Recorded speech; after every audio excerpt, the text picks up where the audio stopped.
So, Amy, thank you so much for joining me on the Solving the People Puzzle podcast. It's great to have you here. It's been many, many months since you and I last saw each other in Cape Town, and my word, has the last couple of months just flown by. How are you doing?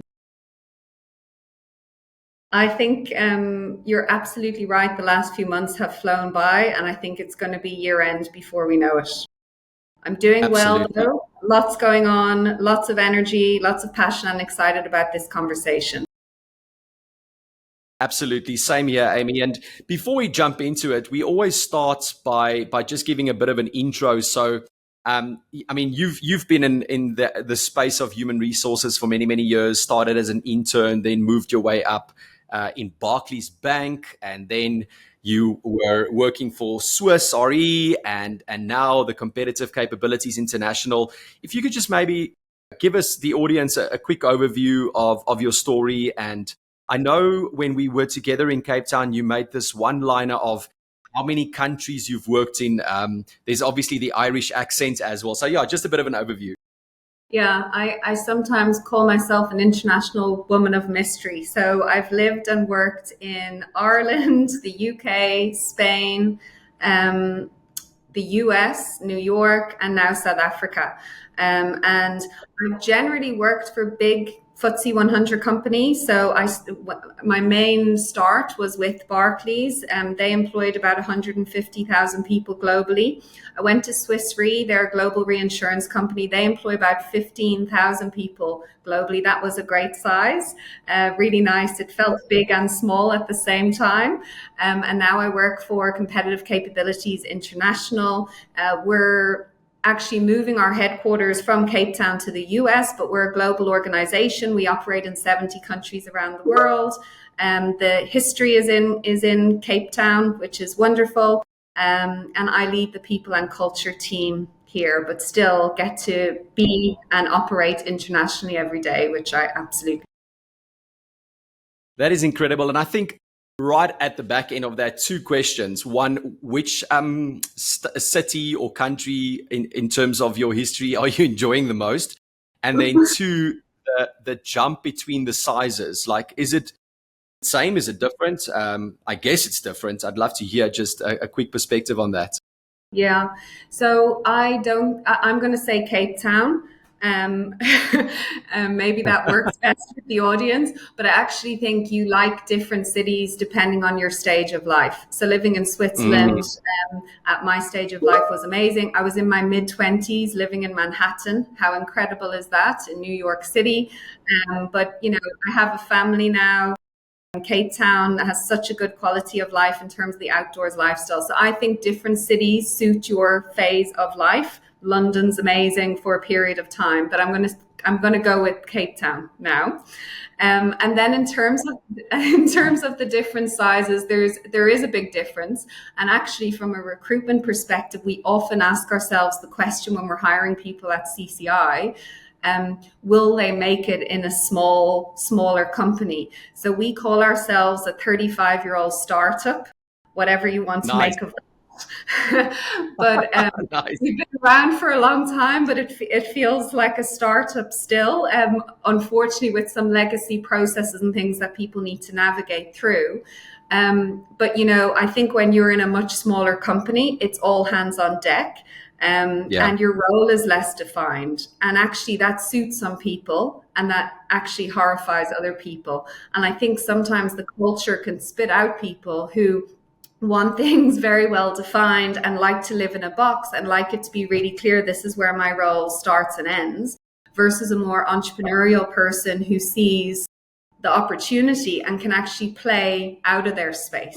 Amy, I think what I hear in both your answers, and it fits perfectly well into our conversation today, is that there are seasons in one's life, and depending on your personality and depending on where you are in your season and your career journey, you might prefer big or small, structured or slightly more chaotic, and that's the beauty of human beings. And however, that makes potentially the hiring process extremely difficult. And that's what we're going to be talking about today, is how do we bring the best people into the business? And for the audience, the aim today is to have Amy share her perspective. Okay, so as always in all our podcasts, we're not theoretical, we're not a research center. We want to bring you practical tools, tips, and techniques around what is working for Amy. What are the lessons that Amy has learned in terms of working in all of these different seasons and countries? So, Amy, let's talk about bringing the best people in. And I guess a good opening statement from my perspective would be it's really hard. Mm. It is really hard. It almost feels like it should be easy because logically, you kind of go, okay, there's people out there, we want to bring them in. And it We've got starts with, money. we've got money, do they want a job? But actually, the starting point is often that the people who are not looking for a role are the people you want to hire. And how do you Yes. attract those passive people who are not actually looking for a job to your company? And how do you and I think for us, Francois, we're small. Like I worked for Barclays, I worked for Swiss Re. Swiss Re in Switzerland was the place to work. They had the best restaurant in Switzerland. People wanted to work there because you got to go to the restaurant and it was absolutely amazing. Um, so there was a massive brand call from those brands, right? Yes. And look, I worked in financial services before the financial crash and during the financial crash. So maybe the reputation of financial services changed over time. But you said Barclays, people knew who you were talking about. When you're in a 100%. when you're in a much smaller company, you need to work out you have a brand whether you like it or not, and you're somehow out there. Every company is somehow out there, even if you're not really out there, because interesting stat is when someone has a bad recruitment experience or candidate experience, 76% of people tell someone either Wow. in person or online. And think about Glassdoor and the insights people get into your company. And when I joined this company, the Glassdoor insights were not great, but actually the role I was coming into, I thought I can change that, right? In my role, Yes. I can do something about that. But you must have the same at Wamley. I mean, you're a small growing brand in South Africa. And it's figuring out what's unique about you, what's unique about the culture, what are people going to get, what's in it for them. Even we're Yes. not Google, we're not Facebook. And Facebook probably has a more tarnished brand than it used to have, right? But what is it? What is unique about us, and how do we figure out what's unique about us? Yeah. 100%. And I think you mentioned the word where I want to start because we're going to unpack this process wise and then share the tips and the insights. And it starts with brand and attraction. Mm, You mentioned that we are all out there in some shape or form, and that together with that, there's a defined understanding, whether it's the truth or not, of who we are, or some sort of perception, or even an emotion. So, Amy, let's start at the top. Brand, EVP, and attraction. What should companies be looking at? What is important in that space? Why is it important? I think the first thing is to recognize it is important, and you have to be active. You can't be passive, and because you're not going to be able to attract the best people if you're passive. So I think you need to figure out what is your EVP? What do you stand for? What do people get as a result of joining you? My experience is, I came into a small company from a big company. We can't offer all the benefits here that I got in my past lives or that bigger companies can offer, but we can offer something different, right? We are kind of a remote first hybrid organization. We're global. You can work in Cape Town, but work with people all over the world. We have a people first culture that we've worked hard to put in place. What is unique about your company that Yes. differentiates you from others? And I Yes. think it starts there, and you may not have huge budgets, and we don't have huge budgets to do this kind of thing, but there are things you can do. First of all, you need to be clear when you're going out and talking to people. Why should they want to talk to you? What makes you unique? What's great about working at your company? And then how do you start to manage that? And you can get leaders involved. Francois, you're active on LinkedIn, right? That's actually building the brand of Wamley. So how can we leverage leaders to talk about the company or talk about what we do? We think about we put in place a benefit a couple of years ago called People First Leave, which is when people are going through really hard times, they can tap into People First Leave. Nice. They don't need to use sick leave or their holidays. Um, and that was a result of seeing someone who lost someone. And in the US, the leave entitlement was something like 2 days. And I thought, you lose a parent and you're expected back in 2 days, or you're expected to use your own holiday. We need to do something about that. So we can talk about that online, or we can talk about what we're doing on wellness, or we can just have an opinion on stuff. And that gives people an insight into your culture. So even if you don't have a massive budget, you can leverage your leaders, you can leverage your people and culture team, and you can leverage leaders across the organization. And then Glassdoor, I'm interested how you use Glassdoor, but we've started to actively manage it. So we're starting to encourage team members to post on Glassdoor about what it's like to work at CCI and also Indeed. But we're also actively responding. And you get curveballs, right? And you get negative things coming through, but it's actually, what is that saying and how do you respond? So how do you Yeah. actively manage those things? Yeah. Look, I think I hear you saying a couple of important golden nuggets here. The first is, do you as an organization know what your value proposition is? And Yes. it's a lot more than 5 values on your website. It's a lot more than a beautiful logo. Like, as a leadership team and as an organization, you should get together and go, what not you don't have to start with what makes us different. Just start with, who are we? Yeah. And then translate that, which is so important. And I often see organizations neglecting this part. Is you have to leverage the technology and the social media and various other channels that are available to get that message out there. I recorded a solo episode earlier in this week, and I started it off by saying that the world of recruitment is upside down, where organizations put a JD out and they wait. And Yeah. I think that's so reactive in this day and age. You can't do that anymore. And so to articulate clearly what you stand for is extremely important. And then I think secondly is to control what we can control, Yeah. because you cannot control the opinion. And maybe this is touching slightly to the glass door, but you can't control all the emotions and the opinions and the personalities out there. So what can you control and then really carefully stand behind, assertively stand behind? As an example, you mentioned Wamley.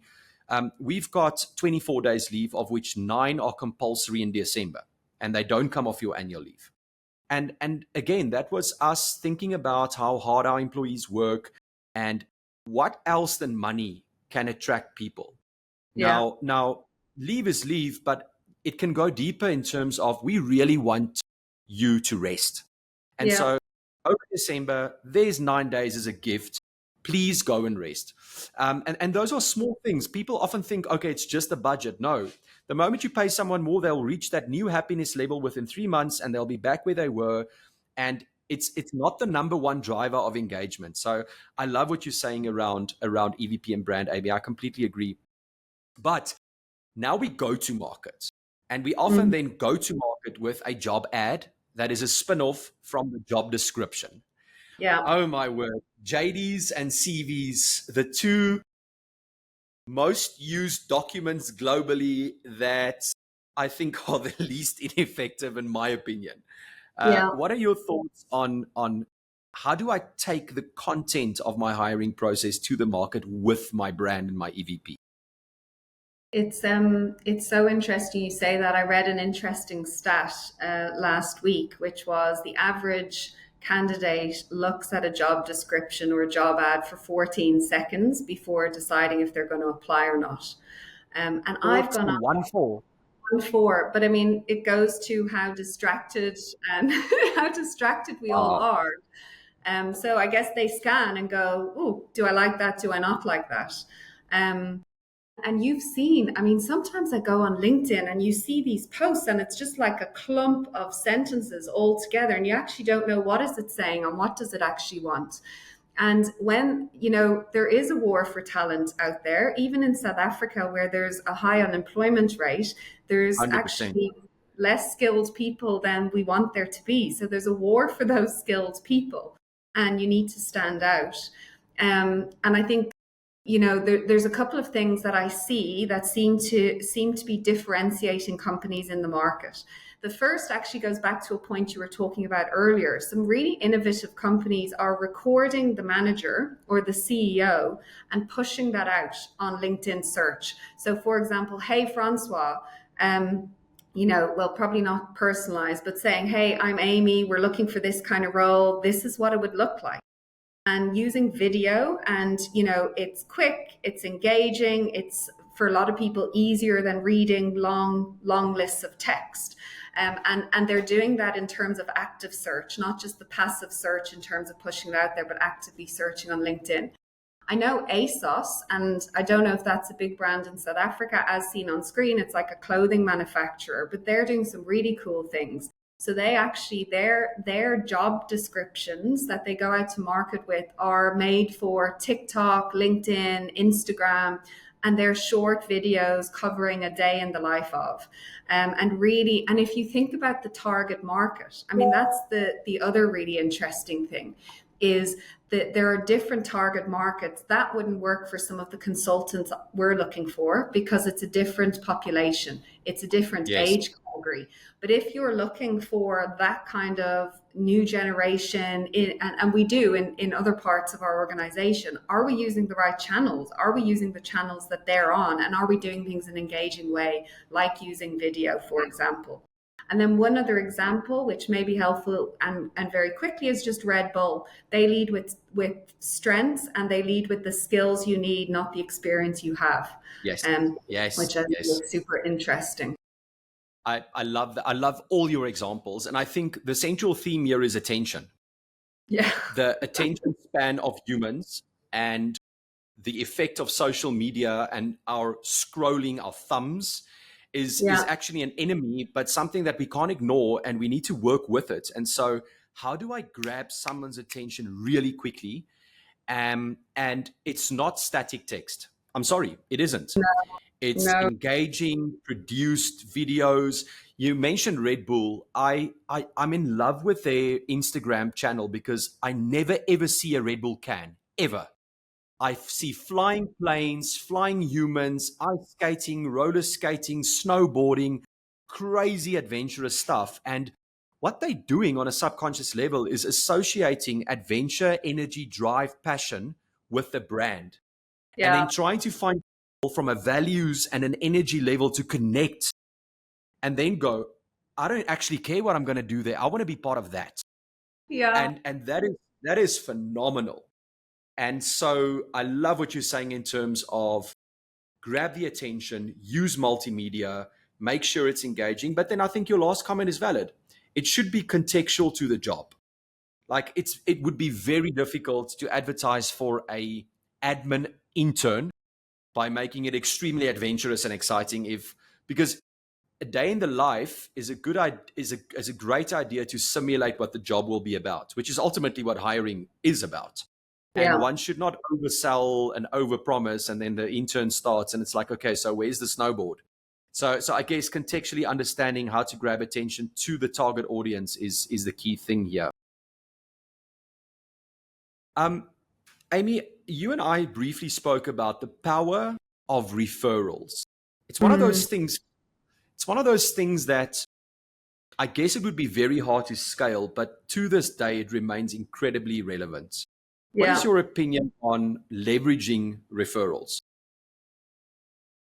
We should do it because actually people will refer people who are really good because they know it reflects on them and their brand. So generally, you don't find that people refer people who are not going to perform well. It's it's it's open to every company, and it's how do we do it well. I think some companies can make it really complicated. Lots of forms, lots of bureaucracy, etc. So how do you make it as simple as possible for people? Um, Yes. and sometimes we need to be more active. So, actually, if you have recruiters, how do you go out and sit with managers and say, let's go through your LinkedIn profile and let's think about who might be a good candidate that isn't top of mind for you, but particularly for hard to fill roles, so we can be more active with it. And then I think we can also leverage it from a diversity perspective. So Intel is doing some interesting work in this space where if the referral is for a woman or a minority group, they double the referral bonus because they're putting a lot of Wow. emphasis on diversity. And I hadn't heard that before. And I thought, actually, that's something I want to look at because we really want to hire more women in our organization in Europe and the US. It's manufacturing consulting and it's very male dominated. Our Mm. last post we put out, we had about 100 applications from men and about 10 from women. But how do we leverage it from a diversity perspective or align to what you're trying to achieve as an organization? Yes. I love that. The central theme I'm hearing there is that if you want referrals to be successful, you have to be proactive about it. There should Yeah, be a referral program. There should be a referral incentive. There should be referral guidelines that aren't overcomplicated, that makes it easy to do. At Whamley, we often get approached by individuals who want to refer us to businesses. And we used to have a referral program, and we actually stopped it because the intention and the energy around actually going and do that never really happened. And if you think about it, it's obvious. It's not your main thing. yeah, So the moment you make referral or referring part of HR, recruitment consultants, the talent acquisition team, if you make that part of their toolbox and you go and sit with a line manager and there's this proactive thinking about it, I think it can be super, super powerful. But most cases, referrals are who comes top of mind when I hear a job title. And if I don't really have anything, I'm going to keep quiet and not really chase it. yeah. We've had a couple of people that have been very proactive with us in the tech space to bring in other developers. And actually, we really like it there because developers want to work with other talented developers. They don't want, and they know they'll be on the same team. They don't want people holding them back or bringing them down, etc. So we've had some really good success there. And with our consulting arm, so consultants referring other consultants, that's where we've 100%. had most success. I think the positive to this, and I mean, just to iterate to the audience, if you're not yet aware, is the power of your brand being associated with someone's name you throw into the hat. And typically, unless you're doing someone a favor or you have a very soft heart and you want to help someone, but typically you're not going to speak up if you're not overly confident, or at least quite confident that this individual can do the job. And I think that's the power. You already understand the culture, you understand this human, you understand their competence, and so to kind of match that up, I think, is a powerful thing. And to be proactive around it, I think, is the way to go. Amy, the one thing we haven't touched on is if we spin it around from HR's perspective back to the candidates. Mhm. I see and read in all the research, all the trends. It's popping up everywhere. It's part of general conversation now. Is this label or this phrase, candidate experience? What is the Mhm. candidate experience? Um, what have you seen in that space, and what would your thoughts be around that? So, um, the research I've read, and we focus a lot on candidate experience, it's absolutely critical. The research I've read is about 60% of candidates have a negative experience. That's horrendous, but it's probably not that surprising. Because I think we've No. probably all been in situations where we've applied for roles and you never hear back, or you meet kind of a half baked person who isn't connected with the next person and it's very disjointed. I think the candidate experience is absolutely critical, and it's hard to get right. And I read something and I wanted to share. I'm going to just refer to a note because this was so powerful. No, Virgin please read Media, it. yeah, so Virgin Media is a media brand in the UK, and they did a survey of their rejected candidates, and they found that 18% of their rejected candidates were actually customers of theirs, and 7,500 or 6% switched to a competitor as a result of their negative candidate experience. And that cost them £4.4 million in lost revenue, which was basically more or less their recruitment budget. £4.4 million as a result of a negative candidate experience. So I just thought that was an absolutely incredible example to bring it to life. And we've had the opposite here.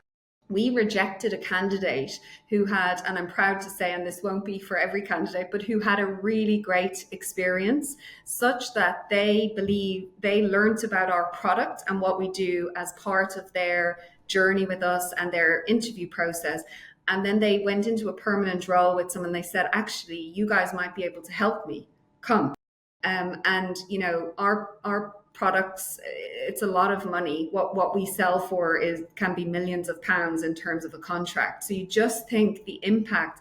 I shared it with my team because the impact we can have positively or negatively is huge, and I don't think we always think about that enough. We think, oh, whatever, leave them sit there, or you know, or they may have a disjointed experience, and what does it matter? It matters big time. It And I matters. think It matters. that's And I mean, reputation, experience, emotion, but revenue. I mean, that's a yeah. shocking stat. I mean, and you know, we often go quickly to I never hear back. But Yeah, what other areas creates a negative experience in the hiring process for a candidate? I think there's lots. So the easy one is I never heard back. Another if you go to the start is how do people apply for a role? And I remember, and it's probably 15, 20 years ago, I remember applying for roles and the systems were horrendous. You actually almost gave up before you got through the application because you had to like get your CV, but it wasn't good enough to give them your CV. You needed to copy and paste and put in all this information and it was ridiculously hard. So actually, how many candidates have companies lost just because they can't actually get through the application process? It's so Yeah. difficult. So I Yeah. think that's a big one. How do we make that as easy and straightforward and simple for people, especially given their lack of, attention span that we talked about Yeah, earlier? exactly. Exactly. I think the logging into multiple systems, resubmitting the same information as I move through the funnel. And another big one that we pick up with clients is how long the entire thing takes. I mean, in Yeah, South Africa, the average time to fill a vacancy is 52 days, 52 business days in South Africa to fill a vacancy. I mean, if you're top talent, and to right back in the beginning of our conversation, if you're passive top talent, don't don't keep me waiting 52 days. Make it as easy as possible. Leverage the technology that it's convenient to me. And I think, ultimately just stay in contact. I think yeah, candidates often value radical, honest feedback way more than you did or you did not get the job. Just tell me. yeah. We've tried to focus on that front, so I think that is so important. You go through all the various interviews or assessments, and then you say, sorry, there was a stronger candidate. Actually, what you really want, and a really great experience would be to say, we saw you as strong here. We were concerned about this. And actually, if you worked on this, this, and this, we had someone who applied for an internship program with us, and we tried to tackle youth unemployment through that initiative. And you meet some amazing people, and then you have some really great candidates. And I did sit with that person for a half an hour because I wanted to help them with the next time. How did they show up? How could they prepare? What structure? Clearly we don't do that for everyone, but actually people remember if the recruiter or the person they met just gives them something that they can hook on Yes. and say, okay, next time I need to just do that a bit differently, and it might have a better result. I mean, obviously that's hard to do at scale, right? And some of the audience members might go, yeah, but I'm rejecting hundreds of candidates at a time. What we do is Whamley can send a WhatsApp video Wow. of a recording, and we don't speak specifically to Amy, but the person who does the recording highlights the 5 or 6 or 7 themes of why candidates were rejected, and then explain to the candidate if any of these themes resonate with your experience of what you went through, then please work on that. And so at least it's better than a one-liner. It's a WhatsApp video, but just try and remember we're dealing with humans. I Yeah. think that's the most important part here is dealing with humans. Amy, we can go on the entire day. I want us to land the plane. We spoke about brand, EVP, attraction, job profiles, attention, really making sure that you understand what you're looking for, where in the process should you do what. But we also spoke a lot about the candidates and how important they are, the impact that it will have on revenue and brand and reputation if you don't get that right. What final thoughts would you like to leave the audience with? That's a big question. I guess something I've been thinking about a lot, for smaller companies, but for all companies, but for our company, you can actually change your culture by the people that you bring into the organization. So if you think about, I don't know, a 10% attrition rate and you think about some level of growth, think about what that can do to a company. Every hire is your opportunity to pivot yourself or move yourself towards the culture that you Mm, want. And, mm, we say people make the difference. And I've seen with some of our most recent hires the impact that they have in terms of raising the bar and role modeling what we're looking for going forward. So I think this is one of the most critical things that we do. And I think it's really worth the investment to reflect on the aspects that we've talked about and how you get a little bit better in those areas, because it really makes a difference. 100%. I want to just add to that. I'm often very confused when I engage with potential clients who tell me their people are their most important asset or their most valuable asset, but then the hiring budget and the focus on getting hiring right is not a top priority. Yeah, And unfortunately, in this day and age, exactly to everything that we've said, is the top talent is not just going to walk through your door unless you're Google or SpaceX or Tesla. And so we all have a responsibility to understand that this is a skill. One last comment I just remembered. It's fascinating for me to observe how a lot of the HR departments are now moving talent acquisition away from HRBP and creating a center of excellence around TA alone, because of the understanding that it is so critical. It can't be one of your 7 KPIs. I yeah, need you, Francois, Amy, to spend your time finding the right people, because it will influence your culture. yeah. And so I completely agree with you. Amy, thank you so much for your insights, your wisdom. It's been lovely speaking to you. Um, I can't wait to share this with the audience and with the public. Thank you. Thank you so much. Thanks so much, Francois.